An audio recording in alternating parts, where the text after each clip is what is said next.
Malalaking pantal sa hita ang natamo ng pasaherong si Chris, hindi niya tunay na pangalan, nang siya'y maupo sa mga rattan furniture sa arrival area ng NAIA Terminal 2. Ginamot naman daw siya sa klinik ng terminal. May ano pa daw, investigation, ganyan. But I know for sure. Noong February 9 naman, habang sinusundo ang kanyang pinsan, napaupo sa mga metal bench ng NAIA Terminal 2 si Crisel. Dito niya na napansin na medyo nangati ang kanyang mga hita. At pagdating sa bahay, malalaking pantal at maliliit na kagat ang kanyang napansin sa kanyang balat.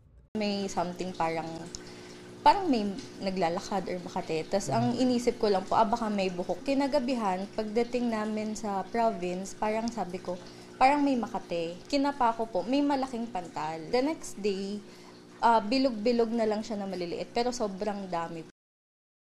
Ang surot o bedbugs ay mga parasitic insects na nabubuhay sa mga madidilim at masisikip na espasyo tulad ng sulok ng kama at sofa. Bagamat mas mabubuhay sila sa mga tela o kahoy na material, pwede rin daw silang mabuhay sa bakal. Ang Manila International Airport Authority o MIAA humingi na ng paumanhin sa dalawang nagreklamo. Pinull out na raw ang mga upuang tinukoy ng mga nagrereklamo.